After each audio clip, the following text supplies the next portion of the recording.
Isabel vivía su vida en los márgenes silenciosos, un fantasma navegando un mundo que no estaba hecho para ella. Su día comenzaba a las 5 de la madrugada, mucho antes de que el sol tocara la ciudad, en un pequeño apartamento donde lo más valioso era el sonido de su hijo de 6 años, Mateo, respirando suavemente en su sueño. Ella besaba su frente, una promesa silenciosa, antes de ponerse sus propios zapatos gastados, con las suelas tan finas que podía sentir el frío del pavimento.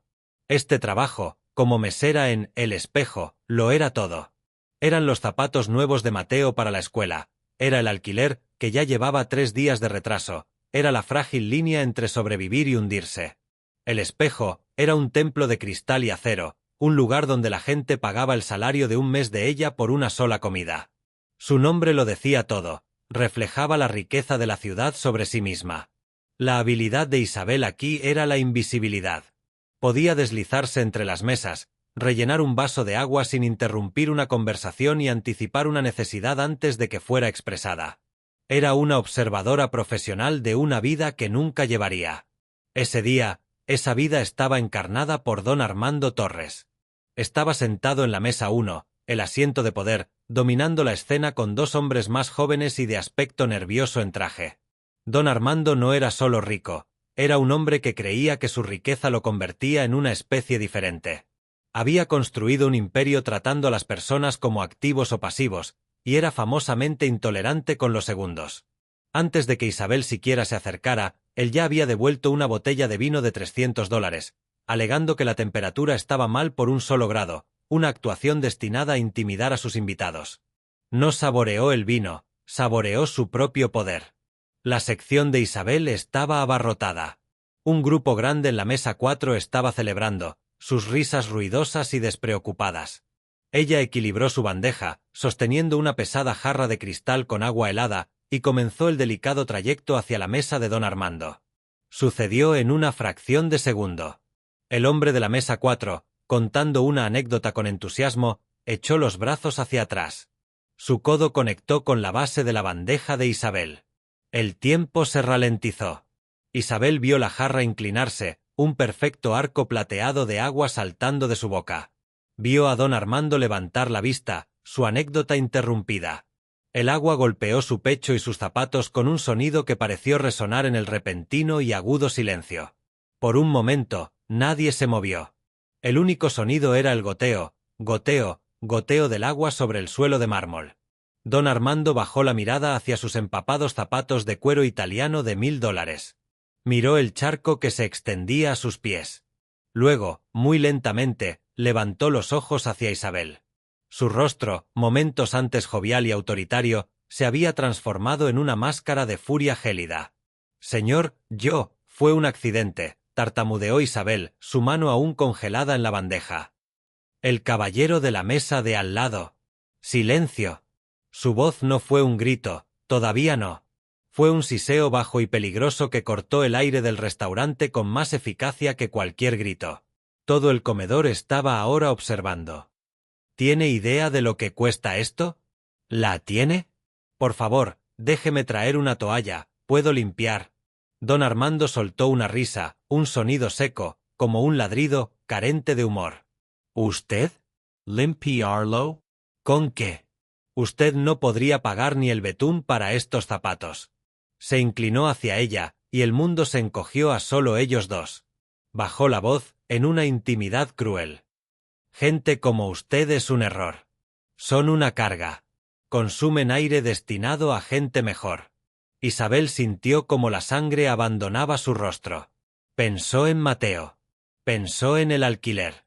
¿Sabe lo que es usted? Susurró él, sus ojos taladrando los de ella. Entonces, se echó hacia atrás, alzando la voz para que todo el restaurante lo oyera, en una gran actuación de su propia superioridad. «Usted no es nada», enfatizó la declaración metiendo la mano en su cartera, sacando un fajo de billetes grandes y arrojándolos al suelo mojado a sus pies. «Tome. Pague por el desastre que causó. Y ahora, lárguese. Está despedida». El gerente, un hombre que vivía con un terror mortal a don Armando, corrió hacia ellos.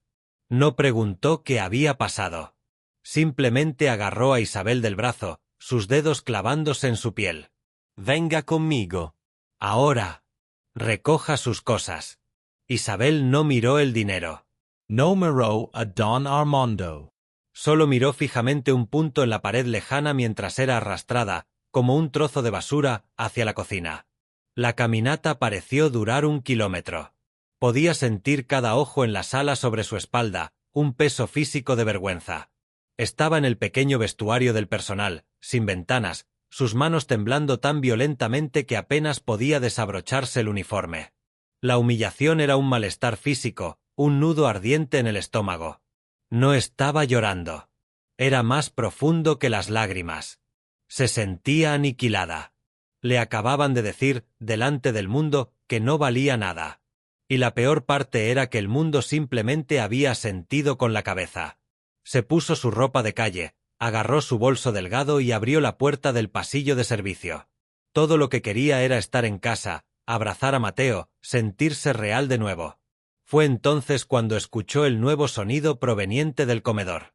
No era el educado murmullo de la conversación. Fue el repentino y violento raspar de una silla, un ruido ahogado, y luego el grito de una mujer. Isabel se congeló. A través de la puerta de servicio, vio la escena. Todo el restaurante estaba de pie.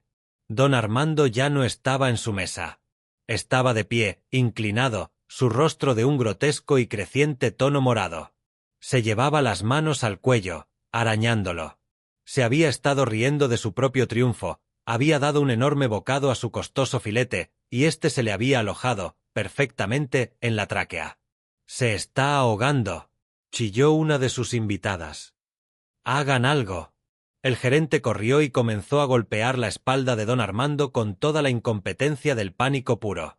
Los golpes no sirvieron de nada. Los ojos de don Armando estaban desorbitados, salvajes de terror mientras luchaba por un aire que no llegaba. Era un hombre con todo el poder del mundo, y en ese momento no podía comprar ni un solo aliento. Tropezó, cayendo de su silla y aterrizando con fuerza sobre sus rodillas. Isabel observaba desde la puerta. Vio al hombre que, no hacía ni 5 minutos, la había destruido públicamente. Vio al hombre que la había llamado nada. Y una parte oscura y fría de ella pensó, asterisco bien. Es justicia asterisco. Podía irse. Asterisco debía asterisco irse. Estaba despedida. Este no era su problema. Podía salir por esa puerta y nadie la culparía jamás. Los ojos de don Armando se encontraron con los de ella a través del salón. Ya no era la mirada de un depredador. Era la mirada aterrorizada y suplicante de un animal, de un hombre a punto de morir. Ya no era don Armando. Era solo una persona. Una persona asfixiándose. Ella vio el rostro de Mateo cuando tenía fiebre. Vio la vulnerabilidad que sabía que existía en todos, incluso en los monstruos. Dios, susurró. Dejó caer su bolso. Antes de darse cuenta de lo que estaba haciendo, estaba corriendo. Quit tense. Move ons. Gritó, apartando de un empujón al gerente histérico y a los inútiles invitados. Ella era pequeña, y él era un hombre grande y pesado. Se colocó detrás de él, rodeando su ancha cintura con los brazos, entrelazando sus manos en un puño justo por encima de su ombligo. Recordó el cartel de la clase de primeros auxilios que tomó en el centro comunitario. Gruñó, tirando con todas sus fuerzas. Fue como golpear una pared. Él era sólido. Émició un silbido. Otra vez. Hundió el puño con más fuerza, usando todo el peso de su cuerpo, impulsada por una repentina y primaria oleada de adrenalina. Fue un acto violento, torpe y desesperado. No fue un rescate gentil. En el tercer empujón, uno brutal, hacia arriba, alimentado por cada gramo de miedo, humillación y rabia que sentía, sucedió. El trozo de carne, resbaladizo y oscuro, salió disparado de su boca y aterrizó en la alfombra blanca. Don Armando se desplomó hacia adelante, inerte como una marioneta, y tomó su primera bocanada de aire. No fue una respiración. Fue un sonido de pesadilla, un jadeo agudo, desgarrador y desesperado que succionó el aire de vuelta a sus pulmones. Tosió, escupió, y luego se quedó allí, arrodillado en el suelo de su propio restaurante, temblando y cubierto de sudor. El silencio que siguió fue absoluto. Lentamente, Con la respiración entrecortada, don Armando levantó la vista del suelo. La vio. Ella estaba arrodillada también, a pocos metros de distancia, con el pecho agitado, sus manos aún cerradas en puños. Sus miradas se encontraron. Él, el hombre que lo tenía todo. Ella, la mujer a la que él había llamado nada. Él abrió la boca. Tenía la garganta irritada. Intentó decir gracias, o lo siento, o quizás su propio nombre, solo para demostrar que aún existía. Pero todo lo que salió fue un graznido roto y sordo. Isabel solo lo miró. No había triunfo en sus ojos. Ni un te lo dije. Solo había un agotamiento profundo, sin fondo. Respire, dijo, su voz apenas un susurro. Solo respire.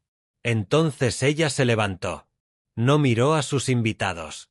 No miró al gerente, que la miraba como si fuera un ángel o un demonio.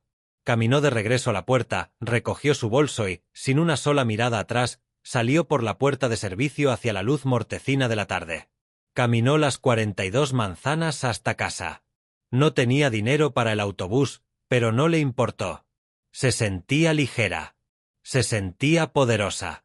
No tenía trabajo, no sabía cómo pagaría el alquiler, pero sabía, con una certeza de hierro, que ella no era nada. De vuelta en el espejo, los paramédicos llegaron y se fueron. Don Armando se negó a ir al hospital. Se sentó solo en su mesa durante más de una hora. Los meseros limpiaron a su alrededor, en silencio, manteniendo una amplia distancia. Por primera vez en su vida, él era quien se sentía invisible. Sus ojos se desviaban constantemente hacia el dinero aún esparcido por el suelo a sus pies, y luego hacia la puerta de servicio por la que ella se había desvanecido. La vida tiene una ironía terrible y poética. A veces, te obliga a arrodillarte frente a la misma persona que intentaste aplastar. No para humillarte, sino para enseñarte, al fin, a mirar hacia arriba.